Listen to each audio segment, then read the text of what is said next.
Hey everybody, it's Lynnea. Today I'm going to be making 4 super quick, super easy cards that involve no coloring at all, just a little bit of easy ink blending.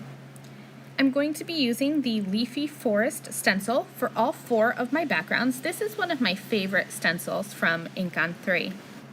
I placed it upside down in just a box that I have that I use for my mixed media things, and I sprayed the back of it with pixie spray.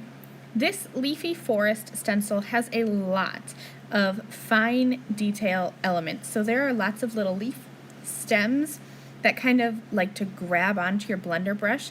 So I found that pixie spray works fabulously with this stencil to make sure everything is held down. So for my first background, I'm going to start off here with the Goddess Green Atelier ink. And I'm just using a blender brush. And I'm starting at the bottom and working my way towards the top. And I'm doing this on purpose because I want to kind of fade out that ink as it goes towards the top. So I'm keeping it heavy at the bottom, and then it's kind of medium in the middle and super, super light at the top. I love this background. I think it turns out as one of my favorites.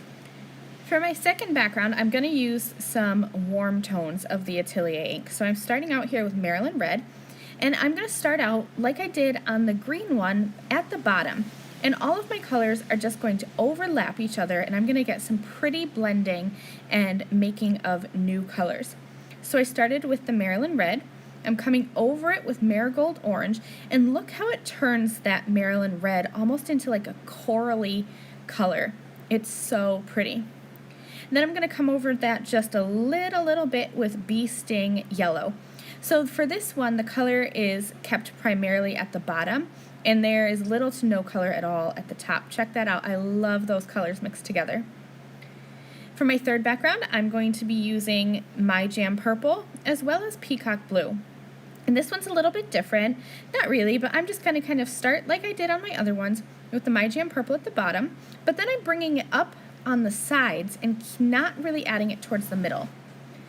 Then I'm coming in with the Peacock Blue, and I'm adding that towards the middle lightly and kind of overlapping that My Jam Purple at the bottom. And I'm going to get a pretty purpley blue, I guess it's like a violet color. Check this out. I love this one so much. I thought that was a fun little blend of color.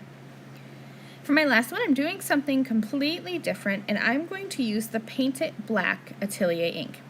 Now in the end, this turns out as like a warm gray or a warm brown color, and I absolutely love this. I think it would be perfect if you used a different sentiment and a different image on top for a masculine card. This has like that nice little earthy color to it, and I love the way that this background turned out.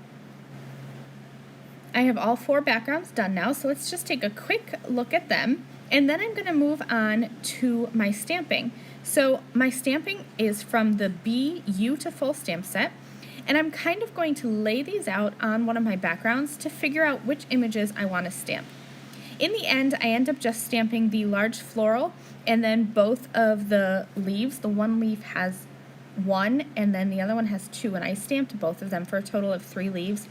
I didn't decide to go with any of the additional buds, but you definitely could.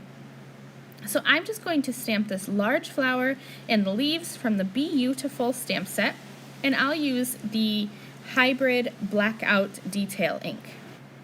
I love this ink because it's so crisp and so black, and I use it for almost every project. So mine needs to be re-inked. You're going to see that I have to stamp this twice. Usually I don't have to. Thankfully, InkOn3 sells re-inkers, so I need to bust mine out and re-ink this so I can keep on going just stamping with my first impressions. So once I had all of those stamped, I stamped that 4 times, so 4 flowers, and then there are 8 little sets of leaves there. I'm going to arrange them on one of my backgrounds and use a little piece of purple tape to pick them all up at once so that I can have those leaves arranged with the flowers just how I want, and I don't have to mess around with them after I'm applying my foam tape. So I'm just going to add some foam to the back, and then I will stick that on to the front of my card. As I was applying it to my card, I realized that I forgot to stamp a sentiment. So I popped this panel back into my MISTI, and I just put together a little sentiment from the BeYOUtiful Stamp Set. And I'm going to stamp that again with the Blackout Hybrid Detail ink. Then I'll trim off the side of the one petal that's hanging off of my card. I repeated that process 3 additional times so that I had all of my cards done. And now I just am applying some liquid pixie dust. Since I'm not doing any coloring at all for these images, I wanted to step them up a little bit with a little something extra, and liquid pixie dust is the best way to do that. So I keep mine just in a small watercolor brush, and so it's easy to apply, and that finishes this quick and easy, no coloring card set. I hope you guys enjoyed. I'll see you again really soon. Bye!